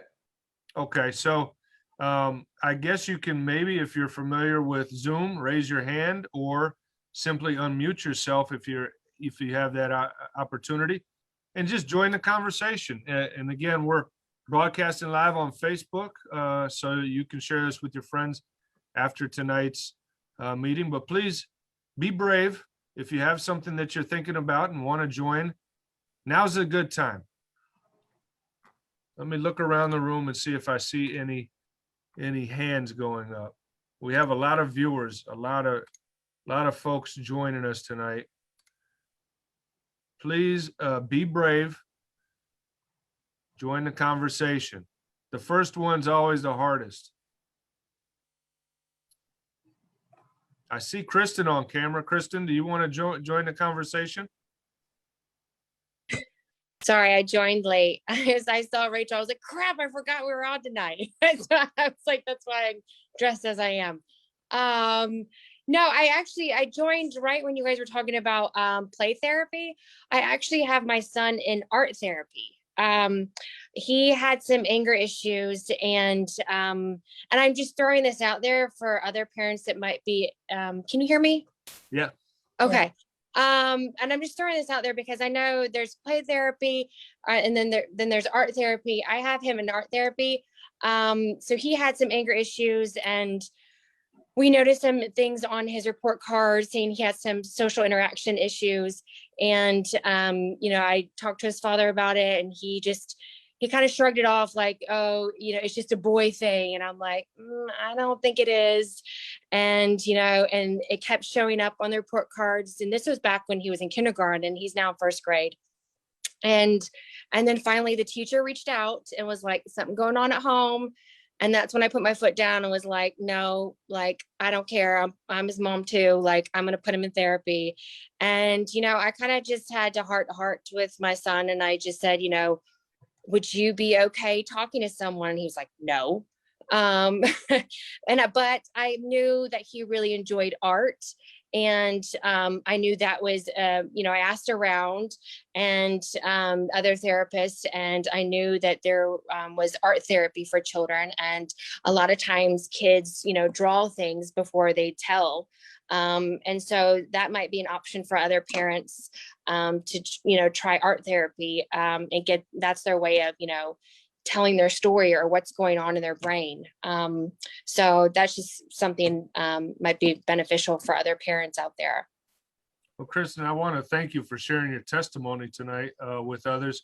I'm sure there's a lot of people watching that may be in the same position you were just a short time ago and thinking about what is the right thing to do. And that's a hard thing to do. And especially when you got the pushback, when you asked, and they said, no, I don't want to do it.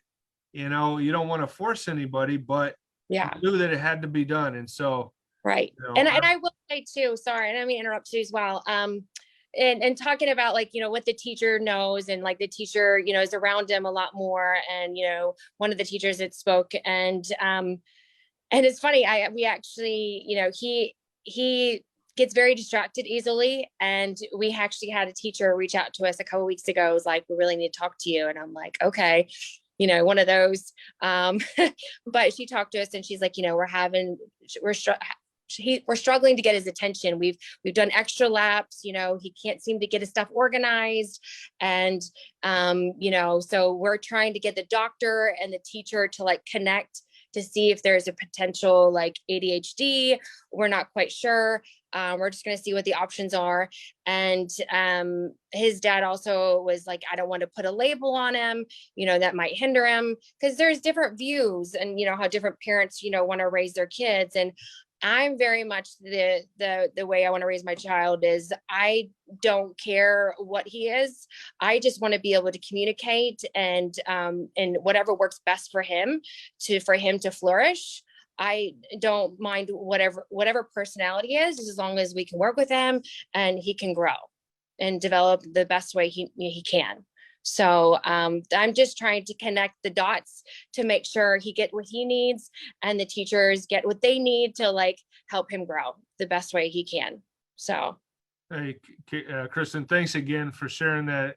You were the first one to go here, so you set it off. And I see iPhone raise their hand. I don't know who iPhone is, but go ahead and unmute yourself, iPhone, and just jump on in. All right. Hi. So my name is Tembi, by the way. I'm the one that made a comment. I grew up in Zimbabwe, and then my child grew up until she was about grade 5. So we got to the US when she was about 10 years old. She's 13 now.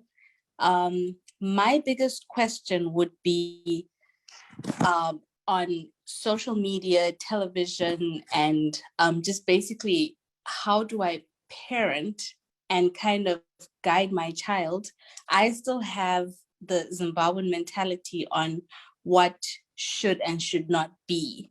And then we got here and there's all of this information, all of this exposure.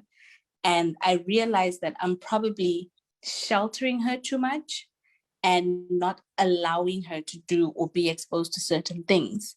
But I also have I've looked on Google, and you know how you type in one word and then it just leads to a host of other things. So how do you parent in this age where information and everything is available? You guys take that from here. Good question. Really good question. Doctor? My first advice would be you should also be on the social media. I would friend her on everything, where you can, and just have a conversation of, you know, this is, I understand social media is out there, you know, everyone has it.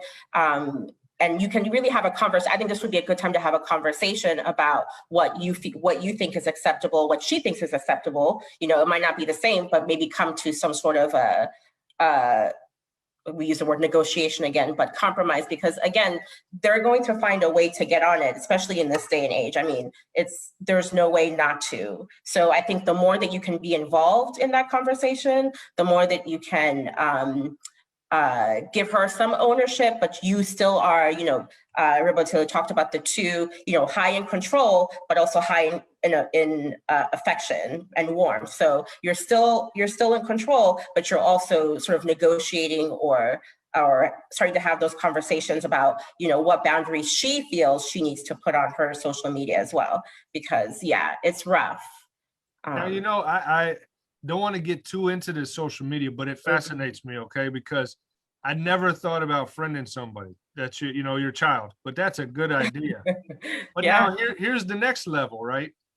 I know that with social media, you can post something for all of your followers or just some of your followers, or you can exclude people so they never see what you're posting. Yeah.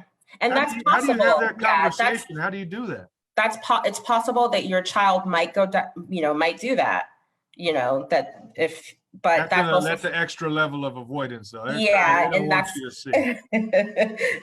maybe I don't want you to see what I did last weekend, but you know, I think opening up, you know, allowing your child to speak to you, and you know, not as the parent, not being judgmental, because a lot of times kids don't want to tell their parents things because they're like, oh, well, then you're going to judge me, or you're going to say, you know, XYZ. So having a relationship to the point where it's like, you need to tell me, you can tell me things, and then how do you react as a parent will also impact what your child can say to you or will feel comfortable saying to you. Hey, before we go any further, I just want to ask the both of you if you could just give a little 30 seconds or so words of encouragement, so that for those that stigmatize therapy, we don't want that out there. But what kind of words of encouragement do you have those that are saying therapy not for me? Can I go first? Yeah, you can go first. Yeah. Especially for the Black community, we have been raised that therapy is a shameful thing, right? But in this day and age, with all this technology, with all that's going on, it's no longer the 60s. It's no longer back then. And our parents from back then already have PTSD because of how they grew up, because they never got to talk. So in order for you to break the cycle, in order for you to move forward and not repeat our history or how our parents were raised with all that trauma, we need to talk. I'm speaking especially to the Black community. I'm speaking to us who feel like it is a shameful thing to express ourselves, that therapy is only for the Caucasians or other races. It's not. Baby, it's not. It's okay to be vulnerable. It's okay. It's okay to be vulnerable. I'm with you on that. And you know, that is the thing. Breaking the cycle is really important because as a parent, you have tons of power to do things that you never thought possible. So it's kind of wrapping your head around it and saying, I'm going to break the cycle. I want my child to be different and have a different opportunity. So thank you. That's something that stuck with me. Dr. English? Yeah, and I think there's a lot of misconceptions about what therapy is, what therapists can do, right? So like when I was going through my training, I had a lot of like family members who would say, so do you can you tell me, tell me what to do, or can you read my mind, or things like this? And it's like, no, we're just people who are here. We might be trained in certain tools that we could maybe talk to you about, or just help you in the context of what's going on with you. So it's not, even if you don't feel necessarily that there's something really crazy or bad going on in your life right now, you can still benefit from going to therapy, because it is a process that you and the therapist create to talk and to, even if it's just getting a different perspective from another person. It doesn't always have to be, oh, I'm crazy in the head. You know, there are times when you can go to therapy to just get a different perspective. So I think just also, so coming up, just having more of an understanding that what therapy is and what therapy isn't. No one's going to force you to do anything when you're in therapy that you don't want to do yourself. And if anything, it's going to help you to come up with tools to maybe like confront a situation or, you know, just talk something out with someone who is impartial, doesn't know you, doesn't know, you know, your life, and you can just really be yourself if you're struggling with like, who do I talk to? Well, exactly. And I'm taking away from that too, which is don't assume that you know what therapy is. You should really try to figure out for yourself what it is and dive into it. And we recognize that if you haven't done it, you don't know what it is. And so you have to take the plunge. And also in the context of for us as Africans too, it's like, I think sometimes we don't want to share our problems because we feel like people are going to judge us, like people who know us. So when you go to therapy, it's like a stranger. So, you know, it's probably even better to share with a stranger because they don't know you, they don't know your family or people you know. So it's probably even more of an incentive to go speak to somebody who's an outsider who can maybe give you a different perspective. If you're worried about, oh, if I tell my best friend or my aunt, what will they think, you know? Well, thanks for those words of encouragement. I know we have, it looks like maybe 7 minutes remaining. I would love to turn this back over to Saku and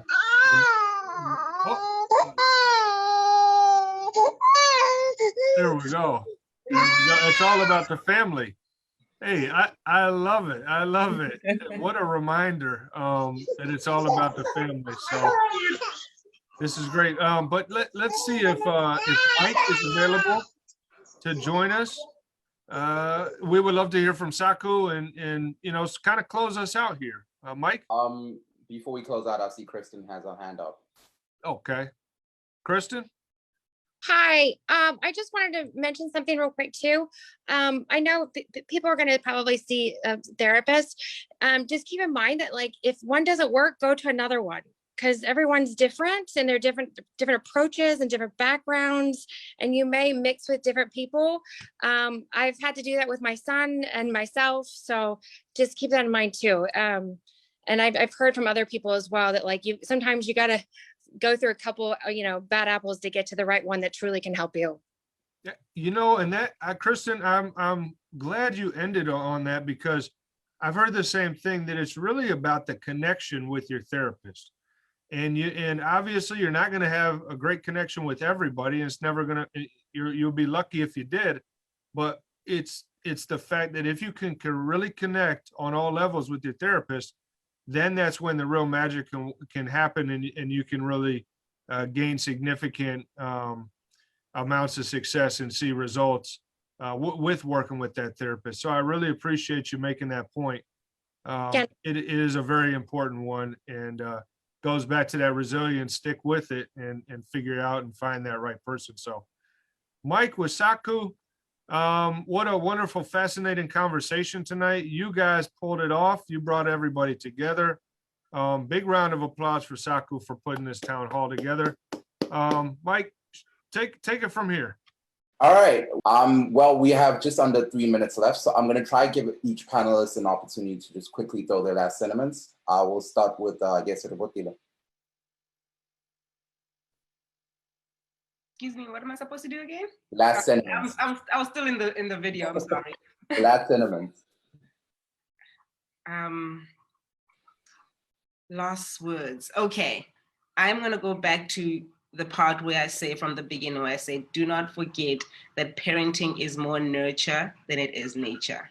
Okay, yes, nature does play a part, but nurture is a bigger part, and you do play a role in shaping who your child is going to be.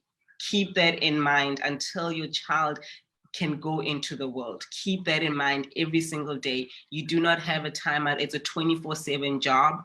You don't get to get vacation from it. You're going to be a parent from the time they are born up until the time you let them go into the world. Let us create a different generation. Let us create a different world from what we have, what our parents were, who are mentally healthy. We want mentally healthy people, adults out there who have compassion, love, and know how to live amongst other people. that is all I can say. Dr. Tsokodayi English, go ahead. Last words, just under a minute. Sure. So a lot of what I was referencing in the beginning of my talk sort of was, once we watch this video, just highlights in terms of like the difference between, disciplining versus punishing. And we saw, I think, a lot of like punishing behaviors, right? Instilling fear in the child, lack of validation. So just to be mindful, just to think about if you were in that situation, if you were intervening in that 5-year-old, how would you teach? How would you discipline? One of the points I was going to make about our development is that children in particular, and all adults, but children, for the minute that they're born, their one of their main goals is to develop a close relationship with people, anyone. It could be the person that gave birth to them, but they're so primed to develop relationships with people. And so as parents, or just as, caregivers or teachers, how do we support, making sure that we are being supportive and nurturing toward children for the best possible outcomes for them, I think is really important. Well, amazing words, amazing parting words by both Doc and Rebotile. Thank you so much. Guys, we've reached an end of our town hall, an amazing 2 hours, quite the informative discussion. I'd like to take this opportunity to first thank our council member, Will Jawando. I got to say that correctly. Council member Will Jawando. He unfortunately were only with him for 20 minutes, but his information is in the chat box. You can reach out to him if you need anything. Thank you so much to our panelists, Rebotile, Dikolomela, and of course, Dr. Ruvi Tsokodayi English. Thank you so much, guys. And most importantly, thank you so much to our guest moderator, Eric Rasch. We really appreciate you. This was a really amazing town hall. For those that missed it, it's still going to be available on our Facebook page and soon on our YouTube page. I'm your co-host, Mike Hove. Ladies and gentlemen, thank you so much. Have a good night.